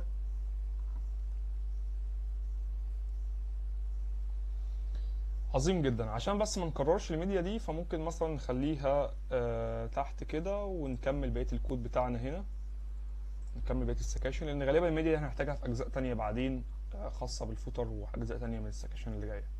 هتلاحظ حاجه مهمه جدا وانت شغال حاليا على المحتوى. يعني لو جيت بصيت كده هتلاقي ان الهيدر ده متكرر هنا ومتكرر هنا تاني ومتكرر في السكشن اللي فوق كمان مره، فممكن نعمله في كلاس واحد ونظبطه. فممكن مثلا نرجع للجزء الخاص بالكورسات ونرجع فكره الكلاسات اللي كنا حاطينها الخاصه بالهيدر نفسه. فممكن نعمل هنا مثلا كلاس، هنسمي الكلاس ده مثلا عشان نثبته بس في بقيه السكاشن التانية، فهنسميه مثلا سيكشن تايتل. هناخده نفس الكلاس ده ونحاول ان احنا نظبطه في بقيه السكاشن التانية بنفس الكلاس هو. هنرجع كده عند الكورسز، ممكن مثلا نشتغله هنا اهوت، بدل ما كنا مدين هيدر فلا هنستخدم على طول الايه الكلاس بصوره دايركت، بحيث ان هو يسمع في بقيه الاجزاء التانية. نشوف كده. عظيم، وصل هنا فعلا. هنظبط برضو الحته او اللاين اللي موجود من تحت الخاص بالكورسات ده، ممكن نعمله مثلا بالسودو اليمنت. فهنيجي هنا في الجزء بتاعه هناخده الكلاس مبدئيا كوبي، وبعد كده هنروح على بعد كده هنعمل السودو اليمنت بتاعنا. طبعا هيبقى افتر مش بيفور كالمعتاد. طبعا هيبقى اول حاجه خالص كونتنت مفيش، بعد كده مثلا ممكن اديله ديسبلاي بلوك، والويدث بتاعه ممكن يبقى 100 بكسل، والهايت هيبقى 4 بكسل عشان تقريبا يبقى بالظبط كده. والباك جراوند هيبقى نفس الباك جراوند الخاصه بالالوان اللي هي بتاعت الزراير دي، هي ما اختلفتش، اللي هو اللون الازرق بتاعنا ده. وهيبقى في الاخر خالص هيبقى فيه مارجن، ممكن المارجن ده يبقى مثلا توب. خلينا نشوف كده هيبقى شكله عامل ازاي. طيب هو بس مش نفس اللون، فممكن نقول ان اللون الاساسي التاني هو 3 4. طيب الهايت طبعا ما كانش كفايه جدا، فخلينا نظبط الهايت، ممكن نزوده شويه نخليه 4 بكسل، وهنقول مثلا او ممكن نديله مارجن 20 بكسل اوتو. برضو الفكره دي ظريفه. وزيرو. خليني اوريك كده انا اقصد ايه بالحته دي. بص كده، مارجن 20 بكسل من فوق، من الجناب هيبقى اوتو، وبعدين من تحت هيبقى زيرو. نوري لك كده الشكل بتاعه. بص، مارجن 20 بكسل من فوق، ومن الجناب اوتو بحيث يتوسط، ومن تحت هيبقى زيرو. بنمشي الموضوع ده مع عقارب الساعه لو انت ايه يعني ما عدتش عليك التركه دي قبل كده. السكشن اللي جاي هو سكشن خاص بالتستمونيوس، فخلينا نشوف كده ممكن نعمل فيه ايه. ممكن اول حاجه خالص نبتدي نظبط بالاستراكشر بتاعه الاول. الاستراكشر بتاعه مش هيختلف كتير جدا، هيبقى برضو نفس الفكره هي. ممكن نقلل شويه النستد مع بعض، يعني نقفل ده شويه، نقفل برضو السكشن بتاع الكورسات مش عايزينه خلاص. السكشن بتاع الاباوت، نخش بقى على التستمونيوس. هيبقى اول حاجه خالص هيبقى عباره عن سيكشن، هديله برضو الاي دي، وبعد كده هيبقى كلاس، وبرضو هديله هيبقى ليه كونتينر، والكونتينر تحتيه هيبقى فيه هيد. نتاكد كده من الكلام، هيبقى فيه فعلا اتش2، والاتش 2 هيبقى واخد نفس الكلاس اللي اتفقنا عليه اللي هو سيكشن تايتل، عشان يديني نفس يتنسق بنفس الطريقه شبه ما عملنا مع الزراير في بقيه البروجكت. طيب في التستمونيوز في عندي تو كاردز. الكارد الاولانيه خالص فيها بعض التكست كده، تمام.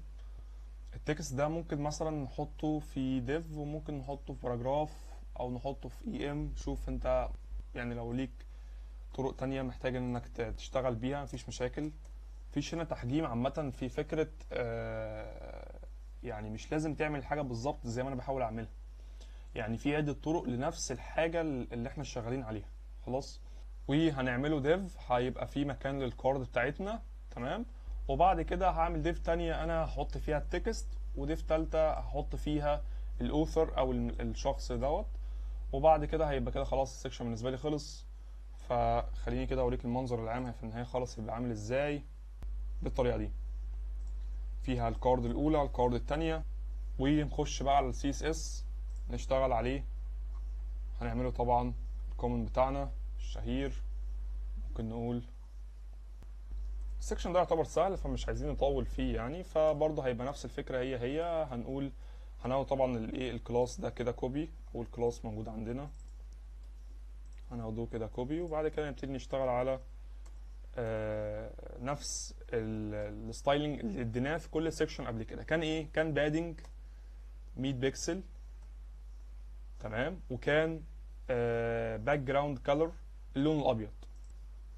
نخش على الجزء الخاص بالكارد. خلينا نشوف كده ممكن نعمل ايه مثلا في الكارد بتاعتنا. طبعا الهيدر اتنسق على طول بصوره مباشره بسبب فكره الايه الكلاسز اللي احنا عاملينها. خلينا نتاكد بس ان التكست هو تمام، حتى التكست اللي هنا اللي جوه تمام هو بالظبط.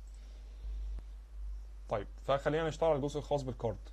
اول حاجه خالص محتاجين نعملها في الكارد هو ان احنا نفصلهم. فممكن مثلا ونغير طبعا الباك جراوند بتاعتهم، لان احنا عملنا هنا باك جراوند للبيرنت بتاعهم ابيض خلاص. فخلينا نغير الباك جراوند بتاعتهم ونديهم بعض الستايلنج كده. وهنقول طيب خلينا نشوف بس هنمسح ايه من التنسيقات دي ونكمل. البوكس شادو تمام. ممكن مثلا نحط ايه تاني معانا. ممكن ندي بادنج هيكون مثلا قيمته 40 بكسل او 20 بكسل، هنشوف دلوقتي. ممكن كمان اهم حاجة فيهم طبعا تكست الاين سنتر عشان نوسط الكلام في النص. خلينا نشوف كده المنظر العام يعني الى حد ما تمام. طيب اخر حاجة ممكن نكون محتاجينها وهي عشان نفصل ما بين البوكسز دي وبعضها، فهنقول مارجن توب. بعد كده هنشتغلوا على الكلاس بقى الخاص بالتكست نفسه، نحاول ان احنا نظبطه. يعني حاليا احنا بنوصل اهو اكتر واكتر للشكل. التكست ده محتاج يكون مايل شويه، يعني هنستخدم معاه الاي ام تمام عشان نظبطه او كده، او هنستخدم الخاصيه بتاعه الفونت ستايل ايتاليك. هقولها لك دلوقتي كمان شويه. محتاجين نخليه مايل كده ومحتاجين نلون الجزء ده ايتاليك. بعد كده المارجن بوتون ممكن نقول مثلا لو انت متخيل معايا المنظر فهنقول مثلا 20 بكسل. طيب اعتقد كده ممكن يكون مثلا ناقصه الكالر بتاع التكست. التكست ده ليه كالر تقريبا مختلف. خلينا كده نشوف. فعلا ليه كالر مختلف عن اللي احنا عاطينه له ده او اللون ده. فممكن ناخده الكالر ده كده كوبي ونحطه كده بصورة دايركت فينه. تمام. نيجي بقى على الجزء الخاص بالاوثر او الشخص اللي هو كاتب الكلام ده. هنغير بس اللون بتاعه، ده كل اللي احنا عايزينه وبس. يعتبر مفيش حاجة تانية. ممكن نغير بقى يعني نخلي الفونت ويتس مثلا اتقل شوية. فخلينا كده نشوف. عظيم. ممكن نعمله نجربه كده ونشوف ايه الوضع بتاعه. اخره فعلا دي بي ككلر. تمام كده يكون سيكشن تستمونيز يعتبر خلص. ده من ابسط السكاشن اللي مرينا عليها. خلينا بقى نجهز الفوتر ونبتدي نشتغل عليه. الفوتر عندنا متقسم جزئين يعتبر. جزء خاص بالكونتاكت اس وجزء تاني خاص بالفوتر نفسه تمام. ولكن احنا هنحطه كله جوه الفوتر وهنقسمها جوه. هنا مثلا هندي ديف خاص بالكونتاكت مثلا، وهنا ديف خاص بالفوتر. يعني هنشوف دلوقتي هنظبطها ازاي. طبعا مش محتاج اقول لك ان كل اللينكات دي شغاله، دي اوريدي اصلا بتودينا على الصفحات بتاعتنا. فهنبدل برضو اللينكات بتاعتنا بلينكات الصفحه بتاعتنا احنا الاساسيه بتاعت الباك تك. فخلينا اول حاجه خالص نروح نجهز السكشن الخاص بال الكونتاكت او خلينا نسميه فوتر افضل ونجمع فيه الكلام كله. يعني اول حاجه هنعمل كونتينر فعلا، والكونتينر هيكون جواه محتوى وهيكون جواه برضو الجزء الخاص بالكوبي رايت. اول حاجه خالص محتاجين هنعمل فوتر كونتينر. الفوتر كونتينر ده هيبقى فيه كل المحتوى الخاص بالفوتر لحد الجزء بتاع الكوبي رايت ده احنا مش عايزينه، بس هيبقى فيه كل الجزء ده. ممكن نسميه حتى كونتاكت اس يعني. وبعد كده هنعمل جواه هيبقى فوتر كونتنت. تمام. الفوتر كونتنت ده هنقسمه. الجزء ده مثلا هيبقى ده كده لوحده، ده كده لوحده تاني، ده ديف تانية، وبعد كده ده ديف تالتة. خلاص. خلينا نبتدي كده. انا بس وصفت لك كده بحيث ان انت لو عايز توقف الفيديو وتشتغل. الفوتر كونتينر بتاعنا هيبقى جواه فوتر للسكشن. قلنا احنا هنقسمها اجزاء. جزء هنا ده هيبقى H3 تمام، وهيبقى باراجراف وهيبقى السكشن اللي بعده بتاع الفوتر هيبقى الجزء ده برضه هيبقى H3 وهيبقى باراجراف، او هو مش هيبقى جراف، هو هيبقى ليست. الليست دي ممكن نخليها شبه الناف بار كده، هنخليها اللينكات دي طبعا المفروض لما هدوس عليها هتطلعني فوق برضو السكاشن الموجوده عندي. طيب نيجي بقى للكولوم الاخير خالص عندنا، هو الكولوم الخاص بالفولو اس، فده هنحط فيه بقى اللينكات بتاعتنا الاساسيه. فادي كده اول حاجه خالص هو مكون من H3، بالاضافه ان هيكون في ديف خاص بالايكونز او UL او ليست، فممكن نعمله ديف وممكن نعمله UL، كده كده هنديله نفس الكلاس، فهنقول هنا مثلا ديف. طيب هنحط بقى فيه لينكات الخاصه بالتشانل بتاعتنا. بالنسبه للايكونز دي فاحنا جايبينها من فونت اوسم زي ما اتفقنا، اللايبراري اللي نزلناها في اول البروجكت خالص، وهيبقى فيه طبعا تكست جواهم. يعني هنا مثلا هيكون هنخليها دي يوتيوب مش فيسبوك، فهنخلي دي كده برضو الايكون دي الكلاس ده هنجيبه من الفونت اوسم بالشكل ده كده. والكلاس اللي بعده هيكون خاص بالفيسبوك، والكلاس اللي بعده هيكون خاص بالتيك توك. دي مجموعة من الكلاسز جاهزة انا بجيبها من فونت اوسم واحطها عندي بس في البروجكت عشان يسبورت الايكونز دي ويشغلها عندي. طيب هنبتدي نشتغل بقى على الستايل الخاص بالفوتر. فاول حاجة خالص خلينا نعمل الكومنت بتاعنا الشهير جدا، هنسميه مثلا فوتر. عظيم جدا. بعد كده هنبتدي نشتغل على الكلاس فوتر او الاليمنت فوتر، هو اليمنت مش كلاس. فهنشتغل على الاليمنت، هندي طبعا اول حاجه الباك جراوند بتاعتنا، خلينا نشوف كده مختلفه. فنفس الباك جراوند اللي كان واخدها الهيدر، بالاضافه ان هيكون طبعا اللون بتاعنا مختلف. اللون هيبقى معظم اللون موجود ابيض، فهنعتمد اللون الابيض. وهيبقى في عندي كمان طبعا هيبقى في بادنج. لو انت هتلاحظ كده هيبقى في بادنج كده في الشاشات، هيبقى من فوق ومن تحت. ممكن نجرب مثلا 50 بكسل. خلينا نشوف البادنج كده بايدينا لان القيم بتاعته ممكن تختلف، فخلينا نمشي كده واحده واحده. اول حاجه خالص هيبقى باك جراوند كالر، وبعد كده هدي في الباك جراوند ديت مثلا الكلر بتاعنا اللي هو كان نفس لون الهيد، اللي هو 2C 3E 50. تمام. بعد كده هدي color، هيبقى اللون اللي هو الابيض. بعد كده محتاج ادي بادنج، هيبقى من فوق مثلا نجرب 80 بكسل، ومن الجناب ممكن 0، وبعد كده من تحت ممكن 40 بكسل. نشوف فعلا بالظبط نفس الشكل اهو بالظبط. محتاجين بس نظبط الحواف دي وهتظبط معانا على طول. طيب محتاجين برضو ان احنا نظبط بقى الكلاس اللي من جوه اللي هو الفوتر كونتنت. ادي الفوتر كونتنت بتاعنا ونبتدي ان احنا نشتغل عليه. طيب هنظبط الموضوع بالديسبلاي، يعتبر دي انسب طريقه ممكن ننجز بيها البروسيس دي، ان احنا نظبط الموضوع بالديسبلاي. فممكن نقول ديسبلاي فليكس، وبعد كده مثلا justify content space between، هيبقى هنا margin button ممكن نقول مثلا 40 بكسل فعلا. خلينا نشوف كده. عظيم. ده يعتبر نفس الشكل يعتبر تقريبا يعني. طبعا انت مش لازم يكون التصميم بيكسل بيرفكت، ممكن يكون في تفاوت بسيط كده في البيكسلز، مفيش مشاكل، لان يعني ده شيء يعني منطقي جدا وطبيعي يعني. طيب ممكن بقى نشتغل على السكشن او الفوتر نفسه كسكشن، فوتر سكشن اللي هو سكشن الخاص بيهم من هنا كده، ونشتغل على كل واحد فيهم. اول حاجه خالص هندي هنا فليكس 1، وهندي مارجن من فوق ومن تحت 0 ومن الجناب 20 بكسل. عظيم. بعد كده هنشتغلوا على الجزء الخاص بالهيدر، ممكن ندي مثلا نفس الخط اللي بنعتمدوه في الهيدر، وهنشتغلوا كمان على الفونت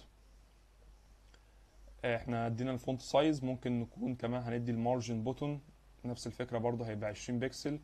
والكالر طبعا هيبقى نفس الكالر اللي هو اللون ده، فتقريبا دي القيمه بتاعته، فهنقول هنا مثلا كالر.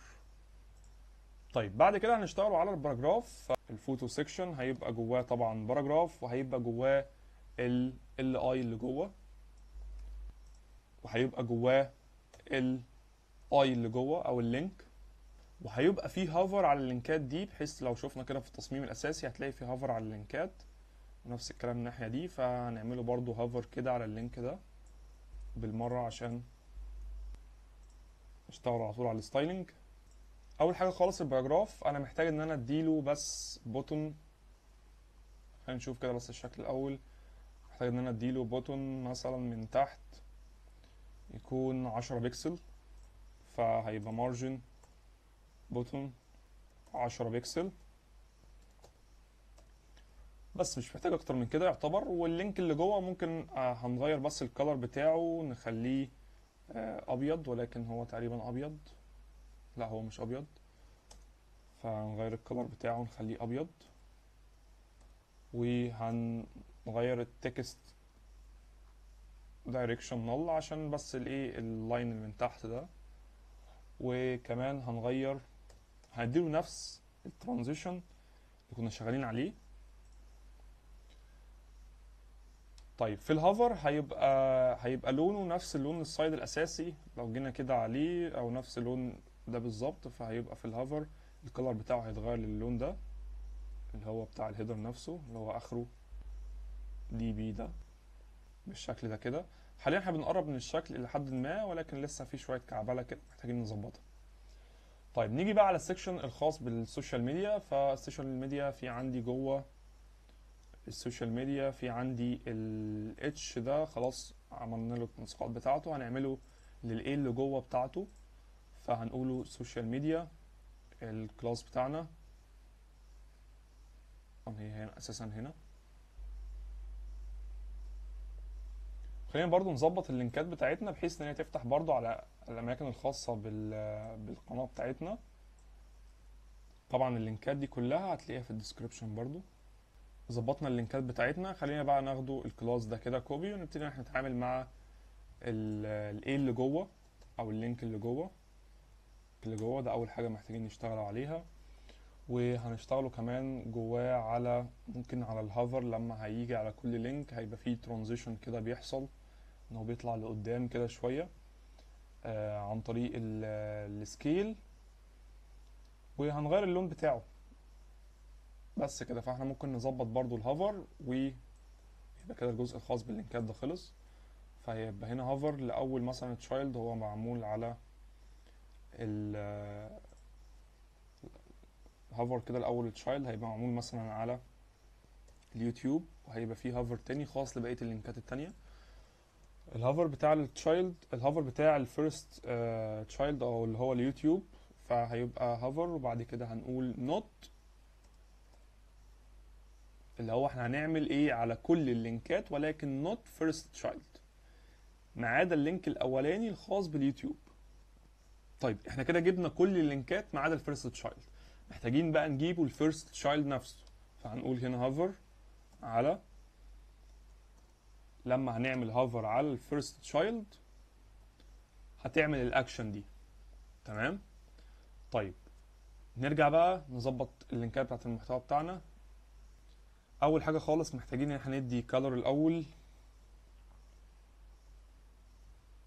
وايت، ومحتاجين ان احنا ندي برضو فونت سايز، ممكن يكون فعلا نفس الارقام اللي احنا مستخدمينها يعتبر فوق. وهنقول برضو ممكن مارجن، ممكن مارجن ولكن هيبقى مثلا من فوق ومن تحت زيرو، ولكن من خلينا نخليه مارجن رايت، بحيث لو انت متخيل معايا المنظر. بس هيبقى فيه طبعا ترانزيشن كده محتاجين هنديه كده عشان ما ينطش كده مره واحده. فانا هستخدم نفس الترانزيشن اللي كان موجود في بقيه السايت كامل. ادي الترانزيشن بتاعنا بس كده. طبعا في حاجه مهمه جدا عشان بس المارجن ده يبقى تمام، فنقوله هنا ال سيكشن لينك فعلا، وهنستخدم بس مش الهوفر بقى، هنستخدم الاي اللي جوه. محتاجين ان احنا نديها مارجن رايت عشان تفصل ما بين الكلام اهو بالظبط كده. طيب محتاجين بقى ان احنا نظبط الجزء الخاص باللينكات بتاعتنا من ناحيه الالوان. طبعا احنا هنشتغل على كل اللينكات بلون معين، اللون اللي احنا متفقين عليه ده اللي هو الخاص بالتصميم الاساسي. تمام. بعد كده طيب خلينا نشرح دي بعدين، خلينا بس نغير كمان اللون الخاص بالفيرست تشايلد فقط، هنخليه ريد عشان نخليه مناسب اكتر لفكره اليوتيوب اهو بالمنظر ده كده. عظيم جدا. باقي ان احنا نعمل الترانزيشن اللي هيكون حاصل ده، فكره ان تطلع لقدام كده، ده هيتعمل عن طريق ترانسفورم سكيل. فممكن هنيجي هنا عند التشايلد، طبعا هنكرر نفس الخاصيه للاسف، ولكن ما عندناش حل تاني يعني الا لو هتجمعهم كلهم بقى في كلاس لوحده 1.1، وهنكرر نفس السطر ده كده تحت بحيث ان هو يعمل سكيلينج 1.1 بالطريقه دي. بعد كده ممكن نحط، اعتقد كده خلصنا خلاص، مفيش اي مشاكل تانية كده، التصميم كامل ما عدا الجزء الخاص بالكوبي رايت. فممكن نظبط الكوبي رايت كاخر حاجة، وهنخش طبعا على الميديا بعد كده.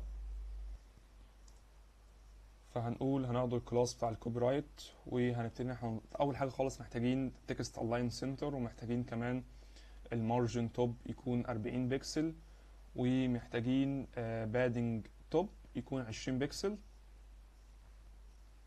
خلينا نكتفي كده بالكلام ده، وبعد كده نشوف هنظبطها ازاي.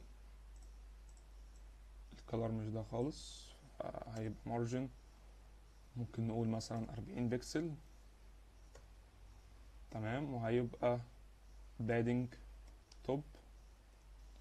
طيب اخر حاجة خالص محتاجينها، وهي هتكون البوردر بوتون هيكون عندنا. خلينا نتأكد كده بس، البوردر ده عشان يكون موجود عندنا فمحتاجين هنعمل بوردر بوتون، بوردر توب، محتاجين هنعمل بوردر توب. بوردر توب هيبقى 1 بيكسل سوليد، وهنديله لون غامق كده. ممكن نشوف كده مثلا هيبقى شكله عامل ازاي. طيب عامة هو في مشكلة عندنا، فخلينا نشوف كده ال HTML ده قفلته فين، ملوش قفلة اساسا، فكده ايه حلنا المشكلة. تمام. خلينا نرجع بقى نكمل الجزء الخاص. هتلاقي هنا في بوردر، البوردر ده واخد لون كده مختلف شوية عن اللون ده، فممكن نظبطه كده. نحاول احنا نستخدم بقى ال RGB كنوع من انواع التغيير شوية. ممكن نستخدم ال RGB، هنقوله مثلا القيم اللي هتكون موجودة عندنا عشان هو اللي هيبقى لون غامق شوية، فهناخده القيم الأخيرة خالص، هيبقى 255 255 3. وهنشوف الشفافية بتاعته ممكن تبقى 1/10، بحيث نشوف الشكل كده تمام مقارب جدا ليه. ممكن نغير البادنج برضو شوية، لأن البادنج حاسه كبير جدا، فممكن نخليه 20. طيب آخر حاجة بقى خالص محتاجين احنا نظبط الريسبونسيف شوية كده، يعتبر احنا خلصنا خلاص. محتاجين بس احنا نظبط الريسبونسيف في الأجزاء اللي هي الخاصة بالفوتر وكده. بص الريسبونسيف هنا باظ، فمحتاجين احنا ننزلهم تحت بعض. فهنيجي على نفس الميديا بتاعة الموبايل هي.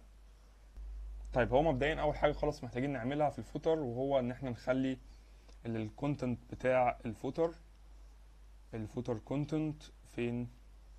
نخلي الدايركشن بتاعنا كولوم. ده اول حاجة خالص محتاجين نغيرها، ان الدايركشن يكون كولوم. تمام. محتاجين برضو ان احنا نظبط نخلي التكست مثلا ممكن نديله عشان يبقى افضل حتى من التصميم الاساسي. طيب سبب المشكلة عموما، او هي ليه مش عايز توسط معانا في النص، هي بسبب ان اللينك هو عنصر انلاين مش بلوك. فممكن ان احنا يا اما نغيره بلوك، يا اما نحطه في عنصر بلوك، يعني نحطه مثلا في ديف او نحطه في UL وتبقى عبارة عن ليست. فممكن مثلا ناخده نفس الكلام ده كده، ونيجي بس جوه الاليمنت اللي جوه، وهنعمل هنا بس ديسبلاي بلوك، وكده يبقى احنا حلينا المشكله من خلال السي اس اس بسطر واحد بس. طيب خلينا نشوف كده لو في اي حاجه ممكن نعدل عليها في الريسبونسيف. محتاجين بس نظبط الايه، الليست دي، بحيث هنلغي الستايل بتاعها. نيجي بعد كده على الجزء اللي بعده، الموبايل، شاشه الموبايل. تمام، شاشة الموبايل بس محتاجين ان الخط ده يقل شوية. وحاليا انا لاحظت حاجة كده برضو لو انت خدت بالك منها، هي فكرة ان الجزء بتاع الهيدر ده كبير جدا. هنقلله برضو. بص، لو لاحظت الجزء ده هتلاقيه كبير جدا مقارنة بالتصميم الاساسي. بص، التصميم الاساسي مفيهوش الجزء ده بالضخامة دي، فاحنا محتاجين نقلله شوية. سبب الموضوع ده ان احنا الهيدر نفسه حجمه صغير، فمحتاجين احنا نزود الهيدر شوية ك هايت. ممكن نحاول ان احنا نزود البادنج من فوق ومن تحت او بالمنظر ده كده. المفروض نوصله مثلا ل 15، اعتقد 15 كويس جدا.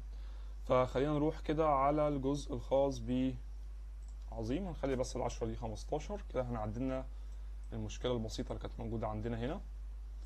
بعد كده في عندي شويه مشاكل كده في حوار الريسبونس. خلينا نشوف كده، زي مثلا الخط، زي ما اتفقنا الخط ده كبير جدا في الشاشات الصغيره، مش منطقي خالص ان هو يكون كده. والجزء بتاع الليست ده محتاجين نعدله. فخلينا نعدل اول حاجه خالص الخط. فهنيجي على الشاشه بتاعه الموبايل ونعدل فيها الخط عن طريق هنصغر حجمه او كونتنت. محتاج ان انا اديله ال اي بتاعتي او الليست اليمنت بتوعي. انا محتاج ان انا اخلي المارجن بتاعهم، لو انت ملاحظ كده معايا، هيبقى محتاج مارجن من فوق ومن تحت 0، ومن الجناب ممكن نجرب مثلا 10 بكسل 5 بكسل على حسب. بعد كده في عندي شوية تعديلات كده تانية برضو خاصة بالهيرو. فممكن نقول الهيرو سيكشن في حالة الموبايل H1 هنصغر السايز زي ما اتفقنا بتاع وهنصغر برضو حجم الباراجراف شوية، يعني عشان يكون برضو متناسب مع فكرة الهيدر دي. فهنقول برضو ان الهيرو سيكشن بالنسبة لي، بعد كده هنقول الباراجراف اللي جوه هتخلي الفونت سايز بتاعك تمام. ممكن نخليه مثلا 1.2، يعني ممكن نخليه 1.2، هيبقى نفس الرقم المتماشي في معظم الشاشات بتاعت الموبايل. الفوتر سيكشن، ايوه بالظبط كده. هنكتب هنا ان هو بادنج من فوق ومن تحت، وهنخليه مثلا 10 بكسل زي ما اتفقنا. تمام. بعد كده محتاجين هنعدل الليست، نخلي ان النقط دي تروح منها. فنشوف كده السكاشن بتاعتها بالشكل ده. خلينا نشوف كده المنظر العام. البادنج ده محتاج ان هو يقل شوية، يعني ممكن نخليه مثلا 5 كويس. نشوف كده المنظر العام. طيب خلينا كده نراجع التصميم كامل ونشوف بقى الريسبونسيف بتاعه، ونشوف الاجزاء بتاعته كده عاملة ازاي، لو في اي تعديل. خلينا نشوف اللينكات شغالة. جزء الكونتاكت مش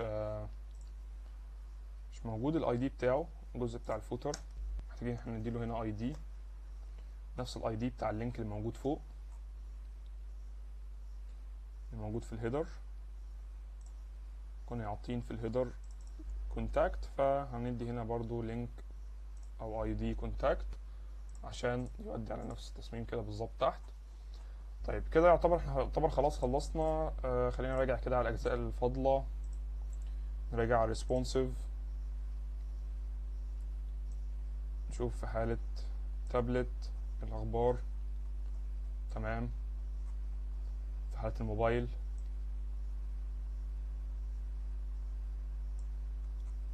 تمام. الشاشات الصغيره خالص تمام. ممكن نبص مثلا على الموبايل من هنا.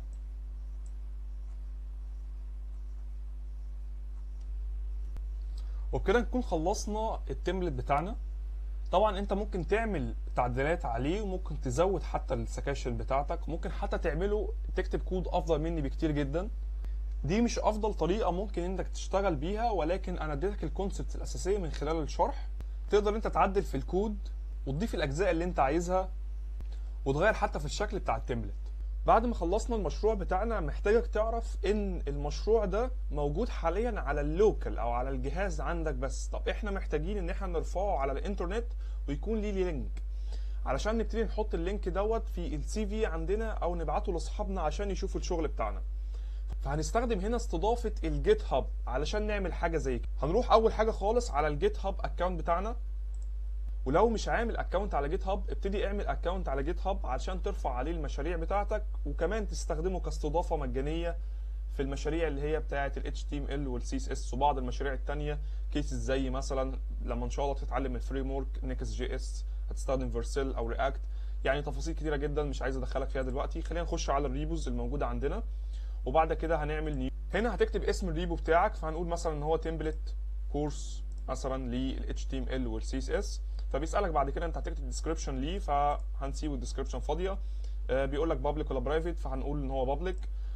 بعد كده بيسالك هل انت عايز ملف ريد مي خاص بيه. ملف الريد مي ده باختصار شديد هو عباره عن ملف بيتحط في المشروع بيوضح المشروع ده بيتكلم عن ايه، اللينكات الخاصه بالمشروع، تفاصيل كتيره قوي. فهنقول له ماشي حط لي ملف ريد مي مفيش مشاكل، ونبتدي ان احنا نعمل كرييت ريبوزيتوري. استنى لحد ما يخلص. تمام جدا كده، انت بقى عندك ريبو او مستودع موجود على الجيت هاب خاص بالمشروع بتاعك. هنبتدي نعمل ايه؟ هنرفع المشروع بتاعنا على الجيت هاب بالمنظر ده كده، دراج اند دروب حرفيا. موضوع بسيط خالص يعني. حلو، خلص جدا بسرعه لان المشروع صغير. وبعد كده هنعمل ايه؟ كومنت للتشينج بتاعت الريبوزيتوري بتاعنا. طيب ركز بقى معايا في الخطوات اللي جايه دي، علشان دي بقى الخطوات. كده احنا رفعنا المشروع نفسه، ولكن احنا محتاجين بقى الخطوات اللي هتخلينا نخلي المشروع ده ليه لينك او استضافه نفسها على الجيت هاب. هنخش على السيتنجز او الاعدادات، وبعد كده البيجز الموجوده هنا، ثم على البرانش، وهنخلي كلمه نال ديت مين، وبعد كده هنعمل سيف وهتنتظر دقايق. وبعد كده هتعمل ريفرش، هيبتدي يظهر عندك اللينك اللي المفروض هيكون موجود عليه السايت بتاعك. طيب زي ما انت شايف كده ابتدى ظهر عندنا اللينك. خلينا نشوف. حلو قوي، كويس ان ظهر المشكله ديت او الايرور ده عشان نبتدي ان احنا نحله مع بعض. هنرجع بعد كده على المشروع بتاعنا.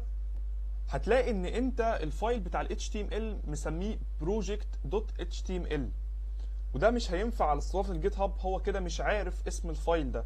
فهتبتدي تغير اسم الفايل ده من project.html ل index.html، سواء غيرتها من الجيت هاب او غيرتها من هنا مفيش مشاكل، الاثنين واحد. وبعد ما غيرنا اسم ملف ال HTML محتاجك انك تعمل ريفرش لحد لما العلامه بتاعت البايندنج دي تروح بالمنظر ده كده. بعد ما العلامه دي ما راحت وبدات تيجي لنا علامه الصح او السكسسفول، هنبتدي ان احنا نروح على السيتنجز، ومن السيتنجز برضو هنختار بيجز، ونحاول كده نشوف اللينك. لسه المشكله موجوده، فهنمسح البرانش ده، هنرجعه نل، سيف. بعد النل هنعمل مين تاني وسيف مره كمان، وهنستنى دقايق لحد لما هيحصل نفس البروسيس هي وهيجيب لنا اللينك، بس المره دي على السايد وهو شغال بالكامل. هندوس بعد كده على الفيزيت السايد، هيبتدي السايد يظهر عندنا بصوره كامله وشامله زي ما احنا خلصناه بالظبط، بس المره دي على لينك الخاص بالجيت هاب. وعلشان تتاكد انا هسيب لك لينك الجيت هاب دوت في الديسكربشن تحت، وكمان هسيب لك لينك الكود بتاع البروجكت عشان لو عوزت ترجع له في اي وقت إن كان برضه على الجيت هاب. وكده نكون خلصنا فيديو النهارده. اشوفك الفيديو الجاي. السلام عليكم.